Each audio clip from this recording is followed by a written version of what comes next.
5 ಲಿಂಗ ಅದಾವ್ರಿ ದೇವಸ್ಥಾನಕ್ಕೆ ರೀ. ಇದು ಅಂದ್ರೆ ಇಲ್ಲಿ ಮುಂದೆ ಕಟಾಂಜನ ಮಾಡಲ್ರಿ, ಗವ್ಯಾಗ ಒಂದದ್ರಿ, ಒಂದು ಬಸರಿ ಗಿಡಕ್ಕೆ ರೀ, ಅವ್ನು ತುಂಬ ಕೇಶವ ಲಿಂಗ ಅವ, ಒಂದು ಬಾಯ ಮುಣಿಗೆ ಅದ್ರಿ, ಬಾಯಿ ಕಟ್ಟಾಡ ಮಾಡಾಗ್ರಿ, ಒಂದು ಗದಿಗೆ ಅದ್ರಿ. 5 ಲಿಂಗ ರೀ ಒಟ್ಟು. ಈ ಊರಿನಲ್ಲಿ ಇದು 5 ದೇವಸ್ಥಾನ 5 ಲಿಂಗಗಳು ನಡ್ಕೊಂಡು ಹೋಗ್ತಿದ್ರು. ಮುಂದೆ ಕಾಲಕ್ರಮದಲ್ಲಿ ಅವರು ವಯಸ್ಸಾದ್ಮೇಲೆ ಜೀವಂತ ಸಮಾಧಿ ತೊಗೊಂಡ್ರು. ಅವರು ಜೀವಂತ ಸಮಾಧಿ ಆಗಿದ್ದಕ್ಕೆ ಅವ್ರ ಜೀವಂತ ಸಮಾಧಿ ಇಲ್ಲೇ ಪಕ್ಕದಲ್ಲೇ ಇದೆ. ಶ್ರಾವಣ ಕುಮಾರ್ ಇದ್ದ, ಅವ್ರ ತಾಯಿ ತಂದೆ ಕಣ್ಣು ಇದ್ದಿದ್ದಿಲ್ಲ. ಅವಾಗ ಕಾವಡಿ ಎತ್ತಿದ್ದು, ಇದ್ರ ಈ ಕಡೆ ಒಂದು ಕಡೆ ಕಾವಡಿ ಕಟ್ಟಿ ಒಂದರ ತಾಯಿನ ಒಂದರ ತಂದೆ ಇಡ್ತಿದ್ದ. ಇಟ್ಟು ಅದನ್ನ ಕಾಶಿ ರಾಮೇಶ್ವರ ಬೇಕಿದ್ದ, ರಾಮೇಶ್ವರ ಕಾಶಿ ಯಾತ್ರಾ ಮಾಡಿಸ್ತಿದ್ದ. ನಮಸ್ಕಾರ ವೀಕ್ಷಕರೇ, ಇವತ್ತು ನಾವು ದೇವರಪುರಿಗೆ ತಾಲೂಕಿನ ದೇವೂರಿನಲ್ಲಿದ್ದೀವಿ. ನಮ್ಮ ವಿಜಯಪುರನ ಒಂದು ಅತ್ಯಂತ ಹಳೆಯ ಸಿಕ್ಕಿರುವಂಥ ಶಾಸನಗಳಲ್ಲಿ ದೇವ್ರ ಶಾಸನ ಒಂದು. ಇದು ಸುಮಾರು 1029ನೇ ಇಸ್ವಿಯಲ್ಲಿ ಈ ಒಂದು ಶಾಸನ ಇಲ್ಲಿ ಸಿಕ್ಕಿದೆ. ಹೀಗಾಗಿ ಇದು ಅತ್ಯಂತ ಪುರಾತನ ದೇವಸ್ಥಾನ ಇದೆ ನಿಂತಿರುವಂಥದ್ದು, ರಾಮಲಿಂಗೇಶ್ವರ ದೇವಸ್ಥಾನ. ಈ ದೇವಸ್ಥಾನ ಬಗ್ಗೆ ನಮಗೆ ಇವತ್ತು ಸತೀಶ್ ದೇವರ್ಕರ್ ಸರು ಮಾಹಿತಿ ಕೊಡಲಿದ್ದಾರೆ, ಹಾಗೂ ಬಿರಾದಾರ್ ಸರ್ ಇದ್ದಾರೆ, ಅವರೆಲ್ಲ ಮಾಹಿತಿ ಕೊಡ್ತಾರೆ. ಈ ದೇವಸ್ಥಾನ ಬಗ್ಗೆ ನಾವು ಒಂದು ಸಂಕ್ಷಿಪ್ತ ಪರಿಚಯನ ಮಾಡಿಕೊಳ್ಳೋಣ ಬನ್ನಿ. ಗುರುಭ್ಯೋ ನಮಃ. ನನ್ನ ಹೆಸರು ಸತೀಶ್ ದೇವರ್ಕರ್ ಉರ್ಫ್ ಜಾಗೀರ್ದಾರ್. ಇದು ದೇವೂರು ಗ್ರಾಮದ ನಾವು ಜಾಗೀರ್ದಾರರು. ಇದು ನಂದು 8ನೇ ತಲೆಯಿಂದ ಇದ್ದವನು. ಇಲ್ಲಿಂದ ನನಗಿಂತ ಮುಂಚೆ 8 ತಲೆಯಲ್ಲಿ ಇವರು ಪೇಶ್ವೆ ಮಹಾರಾಜರಿಂದ ದೇವರ ಜಾಗೀರಿಕೆ ಪಡ್ಕೊಂಡ್ರು. ಅಲ್ಲಿಂದ ಇಲ್ಲಿ ನಾವೆಲ್ಲರೂ ವಾಸಸ್ಥಾನ ಆಗಿ, ಇದು ಊರಲ್ಲಿ ರಾಷ್ಟ್ರಕೂಟ ಕಾಲದಲ್ಲಿ ಕಟ್ಟಿದಂಥ ಒಂದು ಶಿವಲಿಂಗ ದೇವಸ್ಥಾನ, ರಾಮೇಶ್ವರ ದೇವಸ್ಥಾನ ಅಥವಾ ರಾಮಲಿಂಗೇಶ್ವರ ದೇವಸ್ಥಾನ ಅಂತ ಹೇಳ್ತಾರೆ. ಇದು ಅದರದ್ದು ಮಹಾದ್ವಾರ. ಇಲ್ಲಿಂದ ಪ್ರಾರಂಭ ಆಗ್ತದೆ. ಇದು ಇಲ್ಲಿ ಮಹಾದ್ವಾರ, ಇದು ರಾಮೇಶ್ವರ ದೇವಸ್ಥಾನ ಅಂತದೆ. ಇದು ಒಳಗಡೆ ಎಂಟ್ರಿ ಆದರೆ ಒಳಗೆ ಮೂಲ ದೇವಸ್ಥಾನ ಇದೆ.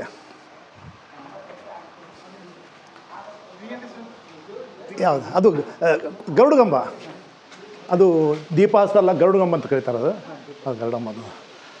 ಈಗ ಅದರದ್ದು ಯೂಸ್ ಯಾರೂ ಮಾಡೋಂಗಿಲ್ಲ. ಈಗ ಮೊದಲಿಗೆಲ್ಲ ಪೂಜೆ ಪುನಸ್ಕಾರ ಆದಾಗ ದೀಪ ಹಚ್ಚಿ ಮೇಲೆ ಹತ್ತೋದು ಮಾಡ್ತಿದ್ರು. ಈಗ ಅದು ಆಚರಣೆಗಳು ಕಡಿಮೆ ಆದಮೇಲೆ ಜಾಸ್ತಿ ಯಾವ ಉಪಯೋಗ ಬರ್ತಾಯಿಲ್ಲ. ಈಗ ನಾವು ದೇವಸ್ಥಾನ ಕಡೆ ಬರೋಣ.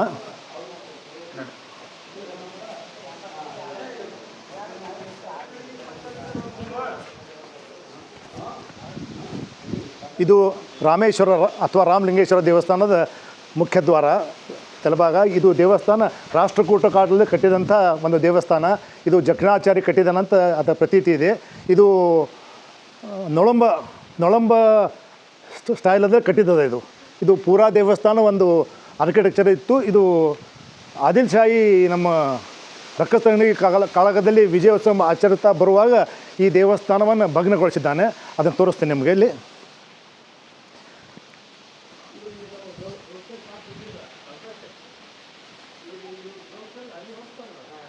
ಇದು ದೇವಸ್ಥಾನದ ದಕ್ಷಿಣ ಭಾಗ.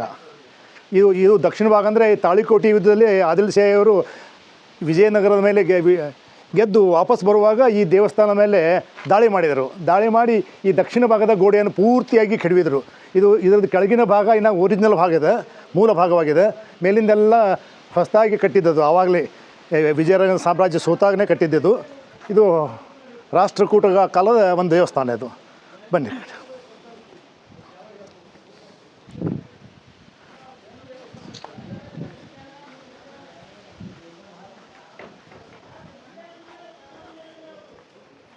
ಇದು ದಾಳಿ ಮಾಡಿದ ಮೇಲೆ ಬಿದ್ದೋಗಿರುವ ಇದು ಭಾಗ. ಇದು ಸ್ವಲ್ಪ ಒರಿಜಿನಲ್ ಇದೆ. ಇದು ಮೂಲ ದೇವಸ್ಥಾನದ ಭಾಗ ಹಾಗೆ ಉಳ್ಕೊಂಡಿದೆ. ಆ ಕಡೆ ಬಿದ್ದೋಗಿದೆ. ಇದು ಸ್ವಲ್ಪ ಮೂಲ ದೇವಸ್ಥಾನ. ಇದು ಪಶ್ಚಿಮ ಭಾಗಕ್ಕೆ ಏನು ದೇವಸ್ಥಾನದ ಹಿಂದ್ಗಡೆ ಇದೆಯಲ್ಲ, ಅದು ಇನ್ನು ಮೂಲ ಕಟ್ಟಡನೇ ಇದೆ. ನೋಡಿ, ಇದು ಈ ಸ್ಟೈಲ್ ನೋಡಿ, ಇದು ಹೆಂಗಿದೆ. ರಾಷ್ಟ್ರಕೂಟ ಕಾಲದಲ್ಲಿ ಕಟ್ಟಿರೋ ದೇವಸ್ಥಾನ ಇದು. ಇನ್ನು ಸ್ಟ್ರಕ್ಚರ್ ಹಾಗೆ ಉಳ್ಕೊಂಡಿದೆ. ಈಗ ಇತ್ತೀಚೆಗೆ ಸುಣ್ಣ ಬಣ್ಣ ಮಾಡಿದ್ದಾರೆ ಇದಕ್ಕೆ. ಇಲ್ಲಿ ನೋಡಿ, ಅದೇ ಕಾಲದಲ್ಲಿ ಬರೆದಿರುವಂಥ ಒಂದು ಶಿಲಾಶಾಸನವಿದೆ. ಇದರಲ್ಲಿ ಈ ದೇವಸ್ಥಾನದ ಬಗ್ಗೆ, ಈ ಊರ ಬಗ್ಗೆ ಎಲ್ಲ ದಾಖಲೆಗಳು ಸಿಗ್ತವೆ.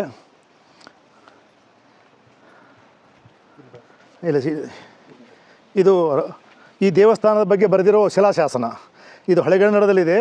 ಬಲ್ಲವರು ಇದನ್ನು ಓದ್ತಾರೆ, ಅದಾದರೆ ನಮಗೆ ಓದೋಕ್ಕೆ ಬರಲ್ಲ.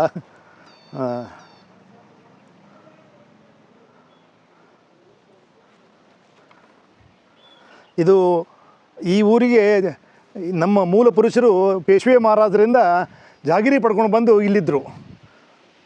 ಜಾಗಿರಿ ಭೂಮಿಗಳು ಇದು ಈಗ ಎಲ್ಲರೂ ತೆಗೆದಿದ್ದಾರೆ, ಸ್ವಲ್ಪ ಕಮ್ಮಿಯಾಗಿದೆ. ಈ ದೇವಸ್ಥಾನ ಮಾತ್ರ ಪುರಾತನ ದೇವಸ್ಥಾನ ಇದೆ. ಇದೆಲ್ಲ ಗೋಡೆ ಬಿದ್ದೋಗಿದೆ ನೋಡಿ. ಇದು ಆದಿಲ್ ಶಾಹಿ ದಾಳಿಯಿಂದ ಬಿದ್ದೋಗಿದ್ದು ಅಲ್ಲಲ್ಲಲ್ಲೇ ಕುರುಹುಗಳಿವೆ.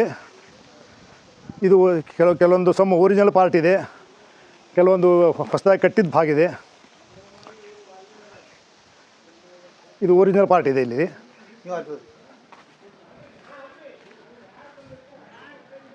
ಇದು ಜಕಣಾಚಾರ್ಯ ಕಟ್ಟಿದ್ದು ಒರಿಜಿನಲ್ ಕನ್ಸ್ಟ್ರಕ್ಷನ್. ಇದು ಎಷ್ಟೊಂದು ಸೂಕ್ಷ್ಮವಾದ ಕಲ್ಲನ್ನ ಕಟ್ಟಿದ್ದಾರೆ ನೋಡಿ. ಇದನ್ನು ಪೂರ್ತಿ ಸೂಕ್ಷ್ಮವಾದ ಕನ್ಸ್ಟ್ರಕ್ಷನ್ ಮಾಡಿದ್ದಾರೆ.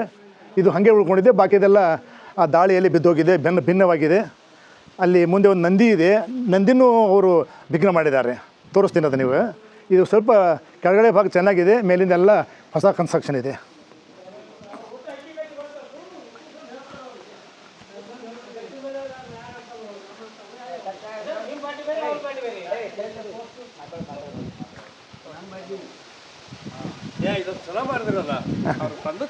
ನೀವು ಹೇಳ್ರಿ. ಈ ದೇವಸ್ಥಾನಕ್ಕೆ ಅಲ್ಲಿ ಒಂದು ಈಶ್ವರಲಿಂಗ ಇದೆ, ಈಶ್ವರಲಿಂಗ ಮುಂದೆ ಒಂದು ನಂದಿ ಇತ್ತು. ಆ ನಂದಿನೂ ಅದೇ ದಾಳಿಯಲ್ಲಿ ವಿಘ್ನ ಮಾಡಿ ಅದ್ರ ಹಿಂದಿನ ಭಾಗ ಇಲ್ಲಿ ಇಟ್ಕೊಂಡಿದ್ದಾರೆ. ಈ ದೇವಸ್ಥಾನ ಇರುವ ನಂದಿ ದೇವರ ಹಿಂಭಾಗ, ಇದರ ಮುಂಭಾಗ ದೇವಸ್ಥಾನದಲ್ಲಿದೆ. ಅದಕ್ಕೆ ಒಂದು ಚಿಕ್ಕ ಬಾಲ ಮಾಡಿ ದೇವಸ್ಥಾನದಲ್ಲಿ ಪೂಜೆ ಪುನಸ್ಕಾರಗಳನ್ನು ಮಾಡ್ತಾಯಿದ್ದಾರೆ. ಈಗ ಇದು ಹಿಂದಿನ ಭಾಗ. ದೊಡ್ಡದಾದ ನಂದಿಗೆ ವಿಗ್ರಹ ಇತ್ತು, ಅದನ್ನೆಲ್ಲ ಭಿನ್ನ ಮಾಡಿ ಹೋಗಿದ್ದಾರೆ ಅವರು.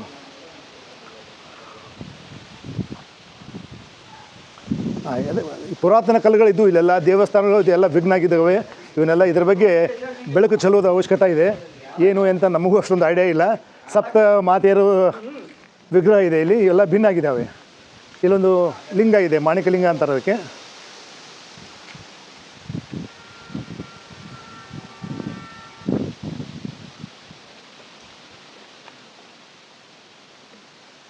ಈಗ ಈ ನಮ್ಮ ಊರಿನ ನಾವು ಈ ರಾಮಲಿಂಗೇಶ್ವರ ದೇವಸ್ಥಾನದ ಮುಖ್ಯ ಬಾಗಿಲದಿಂದ ಒಳಗಡೆ ಹೋಗೋಣ, ಬನ್ನಿ.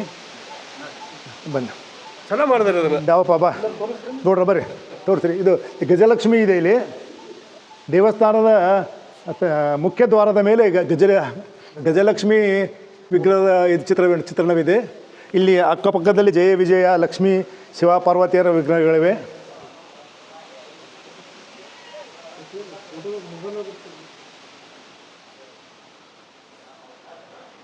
ಬನ್ನಿ.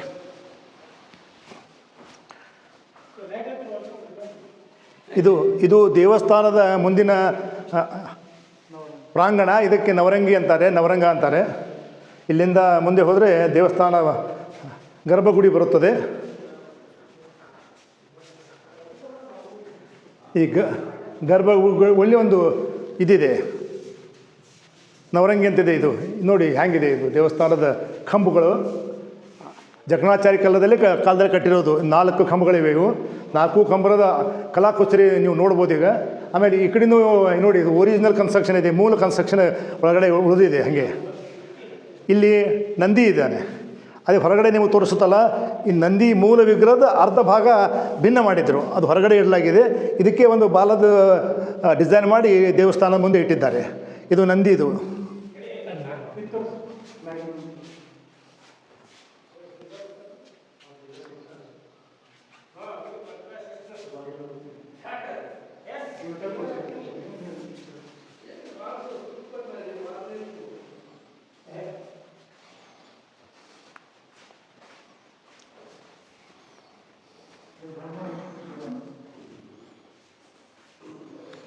ದೇವಸ್ಥಾನದ ಗರ್ಭಗುಡಿ. ಇಲ್ಲಿ ದೊಡ್ಡದಾದ ಒಂದು ಶಿವಲಿಂಗ ಇದೆ.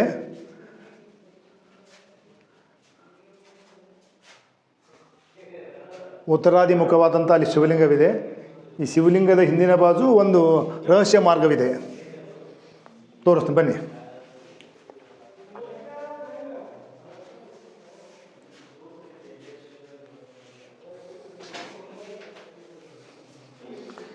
ಇಲ್ಲೊಂದು ರಹಸ್ಯ ಮಾರ್ಗವಿದೆ. ಇದು ನಗರ ಪ್ರದಕ್ಷಿಣೆ ಹಾಕುತ್ತದೆ.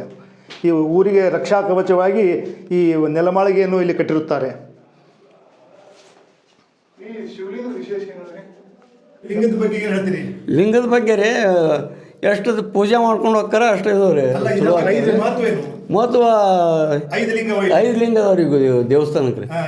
ಇದು ಅಂದ್ರೆ ಇಲ್ಲಿ ಮುಂದೆ ಕಟಾಂಜನ ಮಾಡಲ್ರಿ, ಗವ್ಯಾಗ ಒಂದದ್ರಿ. ಒಂದು ಬಸರಿ ಗಿಡಕ್ಕೆ ರೀ, ಅವ್ನು ತುಂಬ ಕೇಶವ ಲಿಂಗ. ಒಂದು ಬಾಯ ಮುಣಿಗ್ಯದ್ರಿ, ಬಾಯಿ ಕಟ್ಟಾಡ ಮಾಡಾಗ್ರಿ. ಒಂದು ಗದ್ಗೆ ಅದ ರೀ.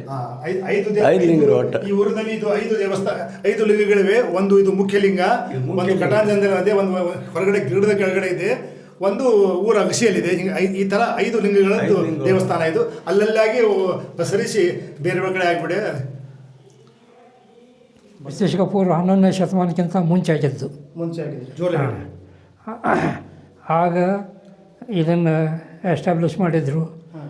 ನಂತರ ಬಸವಣ್ಣ ಬಂದ ಬದಲಾವಣೆ ನಡೆದು ಆ ಟೈಮ್ದಕ್ಕಿಂತ ಮುಂಚೆ ಇದು ಗುಡಿ ತಯಾರಾಗಿದ್ದು. ಒಟ್ಟು ಸೌತ್ ಇಂಡಿಯಾದೊಳಗೆ ಇದು ಒಂದು ಶ್ರೇಷ್ಠ ಲಿಂಗ ಅಂತೇಳಿ ತಯಾರು ಮಾಡಿಟ್ರು. ಇದರ ಪ್ರಕಾರ ನಡ್ಕೊಳ್ಳೋಕೆ ಸ್ವಲ್ಪ ಸಾಧಾರಣ ಎಲ್ಲ ಕಡೆಯಿಂದ ಜನ ಕೂಡ್ತಿತ್ತು. ಇದು ಏನದಲ್ಲ, ಇದು ಈಶ್ವರ ಮತ್ತು ನಂದಿ ಎರಡೂ ಏಕಕಾಲಕ್ಕೆ ಮಾಡಿದ್ದೆವು. ಮಾಡಿ ಗುಡಿ ಕಟ್ಟದಿಂದ ಇದನ್ನು ತಂದು ಇಲ್ಲಿ ಎಸ್ಟಾಬ್ಲಿಷ್ಮೆಂಟ್ ಮಾಡಿದರು. ಇದು ಇನ್ನೂ ಅಗಲಿಸಿದ್ದು ಹಿಂದಿನ ಗೋಡೆಯಿಂದ ತಂದಿದ್ದು. ಇದನ್ನು ಮುಂದಿನ ಬಾಗಿಲಲ್ಲಿ ತಂದಿಲ್ಲ. ಅದು ತಂದು ಇದನ್ನು ಇಲ್ಲಿ ಎಸ್ಟಾಬ್ಲಿಷ್ಮೆಂಟ್ ಮಾಡಿದರು. ನಂದಿನ ಅಲ್ಲಿ ತಂದು ಅಲ್ಲೇ ಮಾಡಿದ್ರು.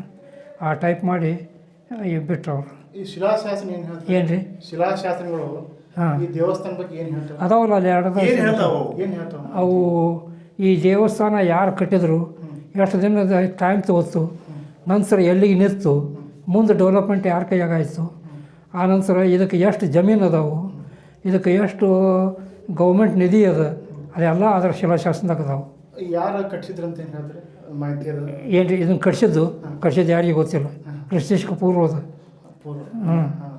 ಯಾಕಂದ್ರೆ 11ನೇ ಶತಮಾನದಿಂದ ಶ್ರಾವಣ ಕುಮಾರ್ ಇದ್ದಾಗ ಈ ಜಾಗ ವಸ್ತಿ ಕೊಡ್ತಿದ್ನಂತ.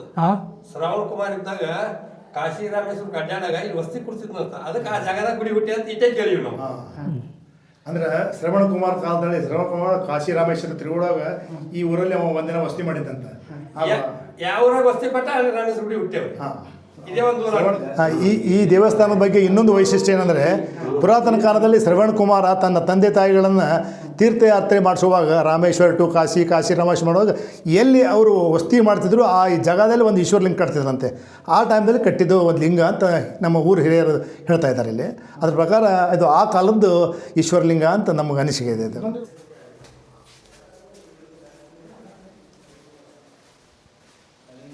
ಈ ಕಡೆ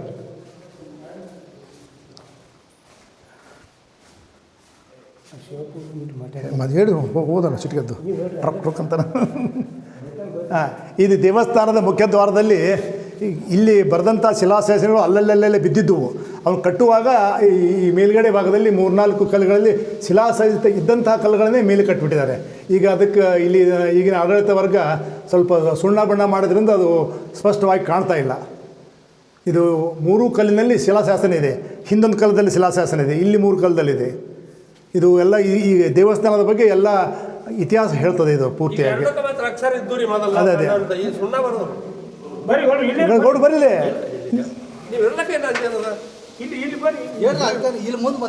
ಅಷ್ಟೇ. ನಿಂದಿರಿದೆ. ಇದು ಹಾಂ, ಇವೆರಡಕ್ಕೆ ಅಕ್ಷರ ಅವರು ಒಟ್ಟು ಶಿಲಾಶಾಸನಗಳು. ಶಿಲಾಶಾಸನದಲ್ಲಿ ಮೂಡಿ ಲಿಪಿ ಹಳೆಗನ್ನಡದಲ್ಲಿ ಲಿಪಿ ಇದೆ. ಇದು ಹಳೆಗನ್ನಡ ಲಿಪಿ ಇದೆ. ಅದಕ್ಕೆ ಈ ಕಟ್ಟುವಾಗ ಆ ಕಲ್ಲುಗಳನ್ನು ಇಲ್ಲಿ ಛಾವಣಿ ಕಲ್ಲು ಅಂತ ಉಪಯೋಗ ಮಾಡಿ ಕಟ್ಟಿದ್ದಾರೆ. ಇಲ್ಲಿ ಕಾಣ್ತವೆ. ಈಗ ಸುಣ್ಣ ಬಣ್ಣ ಎಲ್ಲರೂ ಬಂದು ಓದೋದು ನೋಡಿವಿ ನಾವು. ಸೊಲಾಪುರ ಕಡೆಯವ್ರು ಬಂದು ಓದ್ತಿದ್ರು. ಇವ್ರು ಊರು ಗೌಡರು, ಇವ್ರು ಚಿಕ್ಕವರು ಇದ್ದಾಗ ಭಾರಿ ಬೇರೆ ಬೇರೆ ಇತಿಹಾಸಕಾರರು ಬಂದು ಇದು ಓದೋದು ಇವ್ರು ಕಂಡಿದ್ದಾರೆ, ನೋಡಿದ್ದಾರೆ. ಈಗ ಇದಕ್ಕೆ ಸ್ವಲ್ಪ ಸುಣ್ಣ ಬಣ್ಣ ಪೇಂಟ್ ಮಾಡಿದ್ರಿಂದ ಕಾಣ್ತಾ ಇಲ್ಲ ಇವಾಗ. ಮುಂಚೆ ಇದು ರಾಷ್ಟ್ರಕೂಟ ಕಾಲದಲ್ಲಿ ದೇವಾಪುರ ಅಂತ ಇದ್ದರು. ದೇವಾಪುರ ಊರ ಅಂತ ಹೆಸರಿತ್ತು. ಇದು ದೇವಾಪುರ. ಆಮೇಲೆ ಈ ಊರಲ್ಲಿ ಜನವಸತಿ ಇತ್ತು. ಈ ಮಹಾರಾಷ್ಟ್ರದ ಕರಾಡ್ ಜಿಲ್ಲೆಯಲ್ಲಿ ತುರ್ಚಿ ಅಂತ ಒಂದು ಗ್ರಾಮ ಇದೆ. ಆ ಗ್ರಾಮದ ಕುಲಕರ್ಣಿಯರು ಬರಗಾಲ ಕಾಲದಲ್ಲಿ ತಮ್ಮ ದನಗಳನ್ನು ಹೊಡ್ಕೊಂಡು ಬಂದು ದಕ್ಷಿಣ ಬಂದಾಗ ಇಲ್ಲೊಂದು ಹೊಕ್ರಾಣೆ ಅಂತ ಒಂದು ಕೆರೆ ಇದೆ, ಸಣ್ಣ ಕೆರೆ ಇದೆ, ನೀರು ಬತ್ತೋದೇ ಇಲ್ಲ. ಅಲ್ಲಿ ವಸತಿ ಮಾಡಿದರು. ಅಲ್ಲಿ ಕೂತಾಗ ಅವರು ಅಗ್ನಿಹೋತ್ರಿ ಬ್ರಾಹ್ಮಣರಾಗಿದ್ದರು. ಆ ಅಗ್ನಿಹೋತ್ರಿ ಬ್ರಾಹ್ಮಣರು ಮಂತ್ರದಿಂದ ಅಗ್ನಿ ಉತ್ಪನ್ನ ಮಾಡಿ ಜೀವನ ಮಾಡ್ತಾಯಿದ್ರು. ಅವ್ರದ್ದು ವಿದ್ವತ್ವ ನೋಡಿ ಈ ಊರಿನ ಗ್ರಾಮಸ್ಥರು ಇವ್ರನ್ನ ಇಲ್ಲೇ ಸ್ಥಾಯಿಕಾಗಿ ಇಟ್ಕೋಬೇಕು ಅಂತ ಹೇಳಿ ಪೇಶ್ವೆ ಮಹಾರಾಜ್ ಹತ್ರ ಒಂದು ನಿಯೋಗ ಕರ್ಕೊಂಡು ಹೋಗಿ ಅವ್ರಿಗೆ ಇಲ್ಲೇ 5 ಗ್ರಾಮದ ಜಾಗೀರಿಕೆ ಹಾಕಿಕೊಟ್ಟು ವಸತಿಗೆ ಇದ್ದರು. ಅವರು ಮುಖ್ಯವಾಗಿ ಈ ದೇವರ ಊರಲ್ಲೇ ವಾಸ್ತವ್ಯ ಮಾಡಿದರು. ಅವರು 3 ಜನ ಅಣ್ಣ ತಮ್ಮ ಸಹೋದರರು, ಆತ್ಮಾನಂದ, ಶಿವಾಜಿನಂದ, ಆಮೇಲೆ ಯಾದವಾನ ಪಂತ್ ಅಂಥೇಳಿ 3 ಜನ. ಅದರಲ್ಲಿ ಹಿರಿಯವರು ಆತ್ಮಾನಂದ, ಅವರಿಗೆ ನಾವು ಆಕೋ ಪಂತ್ ಅಂತ ಕರಿತೀವಿ. ಈ ದೇವರದ ಜಾಗೀರಿಕೆ ಪಡೆದಂಥ ಆತ್ಮಾನಂದ ಶಿವಾಜಿ ಪಂತ್, ಆಮೇಲೆ ಯಾದವ ಪಂತ್ ಅಂಥೇಳಿ. ಯಾದವ ಪಂತರು ಇಲ್ಲಿ ಸ್ಥಾಯಿಕಾಗಿ ಉಳಿಲಿಲ್ಲ, ಅವರು ವಾಪಸ್ ತಮ್ಮ ತುರ್ಚಿ ಕರಾವಳ ಜಿಲ್ಲೆಗೆ ಹೋದರು. ಇಲ್ಲಿ ಶಿವಾಜಿ ಪಂತು ಮತ್ತು ಆಕೋ ಪಂತ್ ಅಂತ ಇಬ್ಬರು ಅಣ್ಣ ತಮ್ಮರು ಉಳಿದ್ರು. ಅದರಲ್ಲಿ ಹಿರಿಯರು ಆಕೋ ಪಂತ, ಅವರು ಇಲ್ಲೇ ವಾಸ್ತವವಾಗಿ ಈ ಜಾಗೀರಿಕೆ ನಡ್ಕೊಂಡು ಹೋಗ್ತಿದ್ರು. ಮುಂದೆ ಕಾಲಕ್ರಮದಲ್ಲಿ ಅವರು ವಯಸ್ಸಾದ ಮೇಲೆ ಜೀವಂತ ಸಮಾಧಿ ತೊಗೊಂಡ್ರು. ಅವರು ಜೀವಂತ ಸಮಾಧಿ ಆಗಿದ್ದಕ್ಕೆ ಅವ್ರ ಜೀವಂತ ಸಮಾಧಿ ಇಲ್ಲೇ ಪಕ್ಕದಲ್ಲೇ ಇದೆ.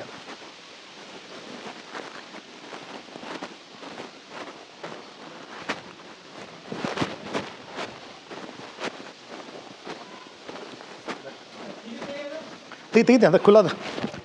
ಇದು ಆತ್ಮಾನಂದ ಆಕೋಪಂತ ಮಹಾರಾಜರದ ಸಮಾಧಿ.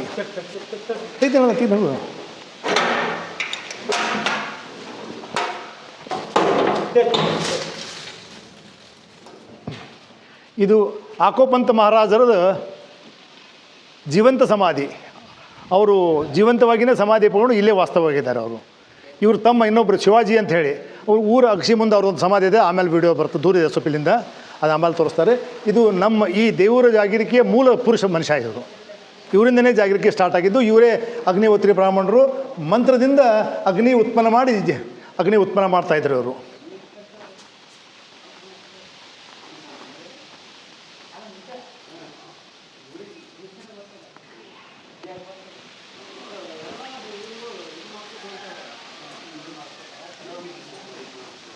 ಹಾಂ ಇನ್ನ ಹೇಳಿದ್ರಲ್ಲ ಶ್ರಾವಣ ಕುಮಾರ್ ಇದ್ದ. ಹಾಂ ಅವ್ರ ತಾಯಿ ತಂದೆ ಕಣ್ಣು ಇದ್ದಿದ್ದಿಲ್ಲ. ಅವಾಗ ಕಾವಡಿ ಎತ್ತಿದ್ದು.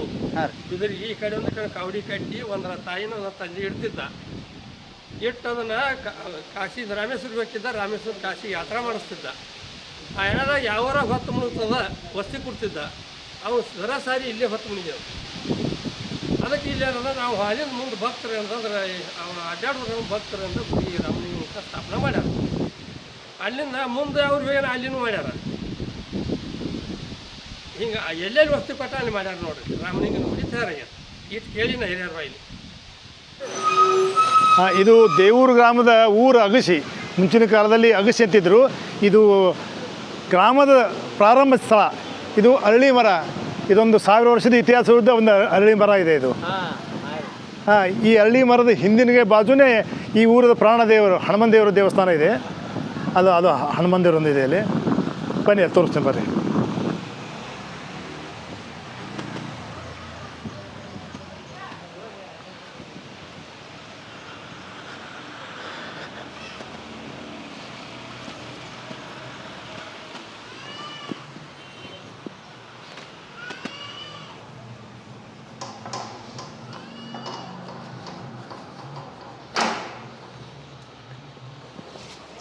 ಇದು ಈ ಊರದ ಹನುಮಾನ್ ದೇವಸ್ಥಾನ. ಪೂರ್ವಾಭಿಮುಖವಾಗಿ ಕಟ್ಟಿರೋಂಥ ದೇವಸ್ಥಾನ ಇದು. ಹನುಮನ್ ದೇವರ ಮುಖ ಉತ್ತರಾಭಿಮುಖವಾಗಿದೆ.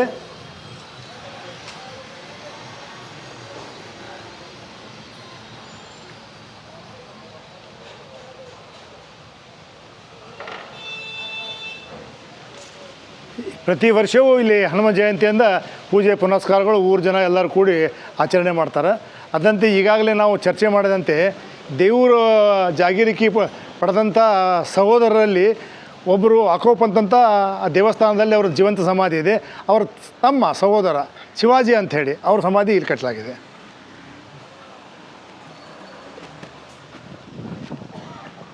ಇದು 2ನೇ ಜಾಗೀರ್ದಾರರಂಥ ಶಿವಾಜಿ ಪಂತ ಅವರ ಸಮಾಧಿ ಈ ಕಡೆ ಮುಖ ಇದೆ ಫಸ್ಟ್.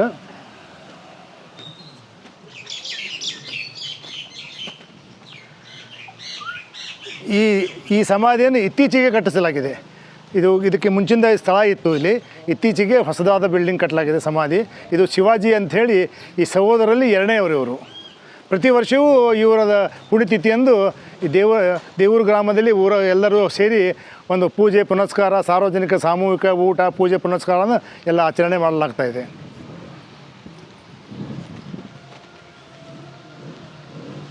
ಚಲೋ ನೋಡ್ರಿ, ಪೀರಿಗೆಲ್ಲ ಬಂದು ನೋಡ್ರಿ ತೆಗಿರಿವ ಇವ್ರಿಗೆಲ್ಲ.